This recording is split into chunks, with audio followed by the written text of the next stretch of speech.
After a week without answers, Lexington police arrest a man in connection with the stabbing death of a delivery driver. Hear from the victim's friends next. Cleanup begins in Baltimore after a night of riots and violence over the death of a man in police custody. The Supreme Court hears arguments on same-sex marriage. I'm Jacqueline Policastro. I spent the morning inside the courtroom. Coming up, I'll break down the argument. Tracking, alerting, protecting. This is WKYT News at 5.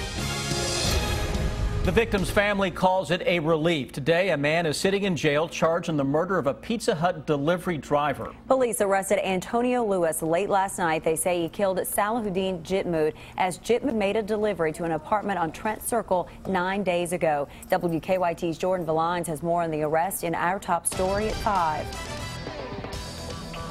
For a week, the question of who murdered Salahuddin Jitmud remained unanswered. But today, a man sits behind bars in connection with that crime. That man, Antonio Lewis, appeared today in Fayette County District Court to face the charges of murder and robbery. Everyone's relieved to see an arrest made. We hope that it's the right person, and we hope that all those that are involved are brought to justice. Lewis has been close with the victim's family for several years, getting to know them through the Lexington Universal Academy. The entire community really supports and stands with this family before this tragedy, but certainly during and after.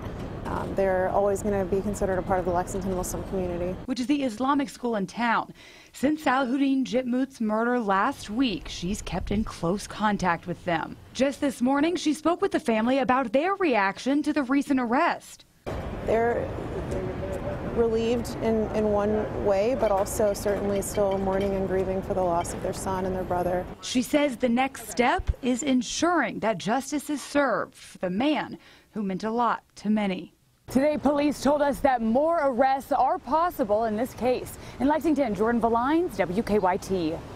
Lewis is in the Fayette County Jail without bond. He is back in court May 7th. The National Guard is watching over Baltimore today following a night of violence. About 20 officers were injured, one critical, in riots following the funeral of Freddie Gray. He died a week ago after suffering a severe spinal injury while in police custody. Chris Van Cleve is tracking the situation. Police in full riot gear come face to face with a crowd gathered on the streets of Baltimore. Tensions are still high after a night of rioting and looting. In our community, everybody is not bad. It's some rotten apple. Protesters took aim at police Monday, throwing rocks and injuring 15 officers. The violence began after the funeral of Freddie Gray, who died from an unexplained spinal injury in police custody. Rioters torched cars, buildings, and this CVS. Some looted stores at a mall. President Obama says anyone who steals or commits arson is a criminal, but he also had a message for police. There are problems and challenges when it comes to how policing and our laws are applied in certain communities, and we have to pay attention to it. Thousands of police and armed National Guards are now patrolling the streets of Baltimore. Schools are closed and a week-long curfew goes into effect at 10 o'clock tonight. Renee Black came to help clean up the mess rioters left behind. Everyone wanted to use Freddie Gray's name in vain by saying they looted for him, they burnt for him. Well, guess what? I'm out here and I'm cleaning for him. I'm cleaning for my city. Looters broke through the wall of Janice McCulley's hardware store. This morning, she got a different surprise. People are here cleaning. People handing me bags of food. Officials are hoping the people coming out to rebuild their city will prevail over the violence that's thrust Baltimore into the national spotlight. Chris Van Cleve, CBS News, Baltimore. The Baltimore Orioles will play the White Sox at Camden Yards tomorrow afternoon, but the game will be closed to the public. The Orioles' weekend series against Tampa Bay has been moved to Florida. A man is in jail accused of shooting and killing his half-brother. The Pulaski County Sheriff's Office says Chris Lettner shot Thomas Ratliff several times on Hansford Road in Eubank last night. He's been charged with murder. Ratliff was flown to UK Hospital where he later died. According to an arrest citation, Lettner admitted to the shooting but told deputies it was self-defense. New details today in the death of a Knott County baby. Joseph and Ashley Newsom have been charged with manslaughter in 2-month-old Angel Newsom's death. An autopsy found she died of asphyxiation. According to an arrest citation, the couple told police they used shoestrings to tie the child to a plastic storage container when they put her to bed. Police say Joseph Newsom found the baby with the shoestring around her neck. Some parents will let their child sleep with them. Other children are placed in bassinets or cribs. If a child is prone to rollover, I would suggest a hard pillow, not a soft one that a child would roll over in, possibly suffocate, something that can just stabilize the child. The couple appeared in court this morning. Their case has been sent to a grand jury. No charges have been filed in a deadly motorcycle crash. Our county-by-county coverage begins in Casey County. 17-year-old Taylor Woods died Friday night when a car crossed the center line of Kentucky 837 and hit him head-on. State police tell the Advocate Messenger a toxicology screening was conducted on the other driver, but it will be weeks before they get the results on that. Woods was a senior at Casey County High School. His visitation is being held today.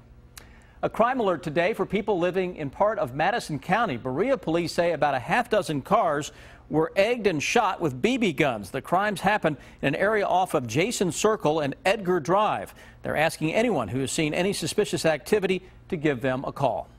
After a string of dry days, we are looking at a small chance for rain again. WKYT Chief Meteorologist Chris Bailey is here now with more on which areas will see a shower or two. Hi, Chris. Hi, Amber. Parts of southern Kentucky will have the best shot going into Wednesday. Looks like many of us, though, should be able to squeeze out one more mainly dry day. We just want to get the temperatures to start to crank up a little bit. It's been colder than normal by a long shot over the past week and change. A little look outside right now with those temperatures only into the low 60s. 62 Lexington. Hello, Mount Sterling. 63 your current thermometer reading. 61 into Danville and Richmond, where we've been a little cooler than everybody else over the past couple of days. We're 1 degree warmer than at this same point yesterday. Lexington colder by 1 degree into Frankfort. Look at Eastern Kentucky. Yesterday had more clouds, today more sun, so our thermometers are indeed a little warmer. Live First Alert Defender, nothing going on across central and eastern Kentucky. Really not anticipating a whole heck of a lot. A little bit of cloud cover beginning to show up on that southern and western horizon. Those are ice crystal clouds. So sunset buffs, you should have a good one showing up with the sun setting through those ice crystal clouds over the next little bit. Notice we don't have a whole lot of juice.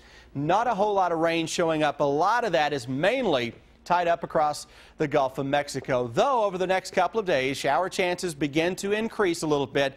Derby keeps looking good, and I'm getting ready to flip the switch on a warm-up into your 7-day forecast when I come back in about 10 minutes.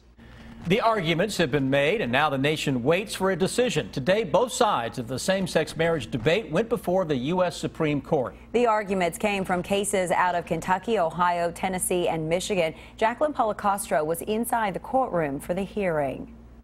My view inside the courtroom was a bit obstructed, but the arguments were engaging. The justices fired questions at the lawyers. There were some laughs at times, but there was also some screaming. A protester was actually inside the courtroom, and he was yelling and screaming and had to be removed by police. So some fiery moments both inside the courtroom and outside today. Support and protest at the Supreme Court for the case that's being called the civil rights issue of our time. Our Constitution says I am an equal citizen and I deserve the same rights as everyone else. Jim Obergefell is the most high-profile plaintiff for the case. He wants his legal Maryland marriage to be recognized on his husband's Ohio death certificate. I've been able to talk about my husband every day, and that keeps him alive for me, and that's been really an unexpected gift of this whole process. The Supreme Court is looking into cases from 4 states: Ohio, Kentucky, Tennessee, and Michigan. Inside the court, a protester started shouting during the oral arguments. He was removed by guards for the rest of the hearing, where justices looked at 2 main questions. Do states have to perform same-sex marriages? And do states have to recognize same-sex marriages performed in other states? Justices acknowledged the quick shift in public opinion about same-sex marriage, but also questioned the very definition of marriage. This definition has been with us for millennia, and it's very difficult for the court to say, oh, well, we know better. The arguments led lawyers and justices to talk about everything from adoption to divorce to religion. and even the thoughts of ancient philosophers. The court is expected to take about 2 months to review the arguments and then make a final decision on same-sex marriage. Reporting at the Supreme Court, I'm Jacqueline Policastro. Right now, same-sex couples can marry in 36 states and the District of Columbia. Follow WKYT online at WKYT.com. Join the conversation on Twitter and become a part of the WKYT Facebook family.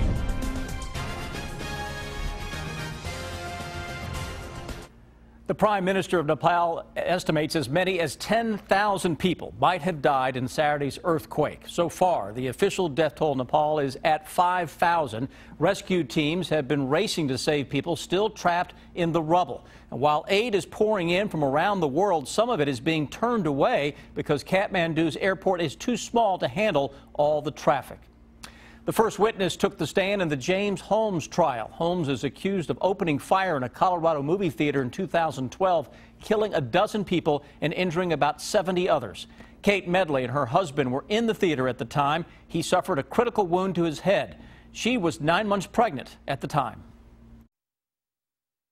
I called my mom, and that was one of the hardest things I ever had to do, was calling my parents and calling Caleb's parents, because they all thought that I was calling to tell them that I was going into labor.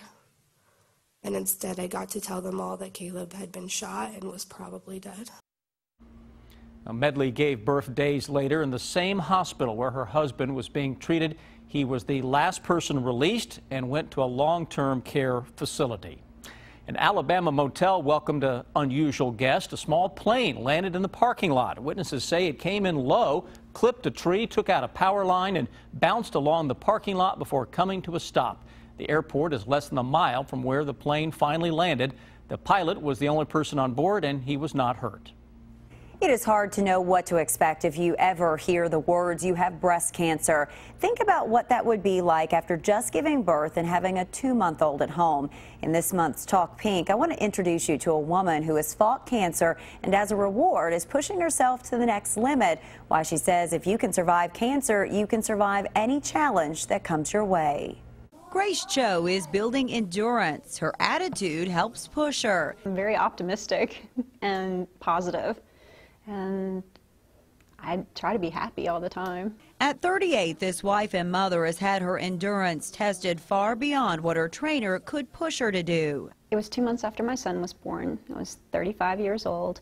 I had felt a lump in my breast in the hospital when I gave birth to him. In 2011, the joy of motherhood was interrupted when Cho was diagnosed with a rare form of breast cancer. I wasn't upset. I wasn't angry. I just said, well, I'm ready to fight. She underwent surgery and 5.5 weeks of radiation. Another fight began when cancer spread to her liver. She underwent surgery and began a grueling regimen of high-dose chemo. Through it all, she was planning for life after she beat cancer. That's actually what got me into wanting to do endurance events, because I thought if I can survive cancer, I can survive running 13 miles. She did, race after race. Almost a year after my last dose of chemo, I ran my first half marathon. Having lost her own parents to cancer, she was inspired to join Team in Training as a way to give back. I wanted to do whatever I could to try to help save as many lives as possible, and in the process tried to inspire other people that no matter what challenges you have in life, you can overcome them. Recently, long-distance runs have been replaced with strength training and the focus of another goal. If I can't run 13 miles, I'll hike 13 miles, because no one said I couldn't do that. Cho doesn't spend a lot of time thinking about what cancer took away from her. Instead, she's endured and wants others to know they can too. There is no stopping her, that's for sure. Grace believes a good attitude is key. She also can't stress how important self-breast exams are for women. It's how she first discovered her cancer. In 2016, Grace has set a goal of competing in her first triathlon. For more stories of survival or to share your journey, go to my Talk Pink page on WKYT.com. It is time now for better living, health, education, and consumer news that impacts your life. Another company plans to remove antibiotics from its chicken. Tyson Foods says it will stop using human antibiotics in U.S. chicken houses by September of 2017. The company also plans to explore doing the same in its beef, pork, and turkey operations. Tyson will back research into disease prevention and antibiotic alternatives as well. Most of us know to follow our doctor's instructions when it comes to taking prescription drugs, but what's the best way to store them? Holly Furfer has the answer. Many of us have a cabinet full of medications, but is that the best place to store them? To store medications properly, you typically want to avoid extremes of heat and cold and sunlight. And so the two most common places we see that don't meet that criteria would be the windowsill at your kitchen and in your bathroom. If your instructions are to refrigerate it, then you need to refrigerate it, but other than that, room temperature, out of the reach of children. Some of those prescriptions may have gone bad or are no longer safe to take. Typically, you would look for things that are crumbly or their color has changed. I would also always recommend keeping the original prescription container that it came in. Even if you don't use it on a day-to-day basis, you can always have it to refer to for your expiration date. When that expiration date comes, don't flush the medication. Put it in a bag of kitty litter or dirt before throwing it away. I would use the heavy end of a knife or something and kind of crush those medications up so that they become unusable, and then you dispose of them in your trash. But also there is now a new program that allows pharmacies that are registered to have a take-back program, and so you can always check with your local pharmacist. But it's For today's Health Minute, I'm Holly Furfer. Want farm fresh eggs without the hassle of raising chickens? Well, now you can rent a chicken. Several farms and companies have started the practice for people who don't want the commitment of owning chickens. Package deals include the chickens, supplies, and a support network to make sure that customers don't run afoul of their temporary pets. All you really have to do is feed them, keep their water fresh, collect the eggs daily, and it's all pretty easy from there. Well, make sure before renting chickens, you'll need to check the city ordinances where you live, since not every place allows them. I think